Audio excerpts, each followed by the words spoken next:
Kita mungkin mengenal sebuah negara bernama Irak, tanah yang hari ini dipenuhi kota, jalan, dan riuh kehidupan serta keperadaban modern. Namun jauh sebelum itu, sebelum batas sebuah negara digambar, sebelum sejarah ditulis dengan rapi, pernah ada sesuatu yang lahir dari sana. Di antara dua aliran besar, Sungai Tigris dan Sungai Eufrat, terbentang sebuah wilayah yang kelak dikenal sebagai Mesopotamia. Sebuah tanah yang tidak hanya sekedar dihuni, tetapi juga membentuk awal dari peradaban manusia itu. Sungai-sungai yang membawa lebih dari air, membawa kemungkinan akan sebuah hidup. Dan dari sana manusia mulai menetap dan perlahan memahami dirinya sendiri, termasuk melalui apa yang mereka kenakan. Pakaian pada awalnya bukan tentang keindahan. Ia lahir dari sebuah kebutuhan. Serat tumbuhan yang dipilin, kulit binatang yang digunakan apa adanya, hingga akhirnya manusia menemukan sesuatu yang mengubah segalanya. Wow, hanya beralaskan tangan, waktu, dan kesabaran manusia, lahirlah kain-kain tebal, bertekstur, yang ditenun tanpa mesin, tanpa terburu waktu. Dan salah satu bentuknya dikenal sebagai kaunake.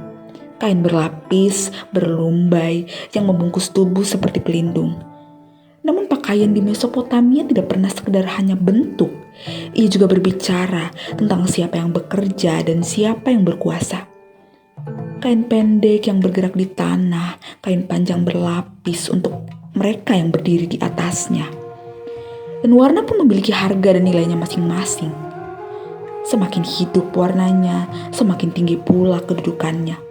Bagi kaum pria, kain dililit di pinggang menjatuh hingga lutut atau lebih panjang tergantung kedudukannya. Kadang disampirkan ke bahu, sederhana namun tegas, memberi kesan yang lebih berlapis, lebih berkuasa. Dan bagi para perempuan, kain jatuh lebih panjang, lebih sederhana, membungkus tubuh hingga mata kaki dengan tenang tanpa perlu banyak bentuk. Kemudian perhiasan hadir, bukan sekedar indah tetapi penuh arti, penuh kosmos. Emas, perak, hingga batu berharga seperti lapis lazuli dibentuk menjadi kalung, gelang, dan ikat kepala. Di UR, pernah ditemukan hiasan kepala megah milik Buabi. Emas yang dirangkai seperti daun dan bunga jatuh lembut mengikuti rambut. Para raja pun tidak pernah ingin kalah. Mereka memiliki sebuah helm emas seperti milik Mes Kalamduk. Dibentuk menyerupai rambut itu sendiri, seolah kekuasaan menyatu dengan tubuh. Dan di tempat lain, diadem, pita, hingga mahkota tinggi menjadi tanda yang tak perlu dijelaskan. Karena di dunia ini, status tidak diucapkan, namun dikenakan. Dan pada wajah, ada garis hitam yang tidak pernah bisa diabaikan. Kol, bukan sekedar hiasan, tetapi perlindungan dari cahaya, dari silau, dan dari hal-hal yang tak terlihat seperti menjauhkan roh yang jahat.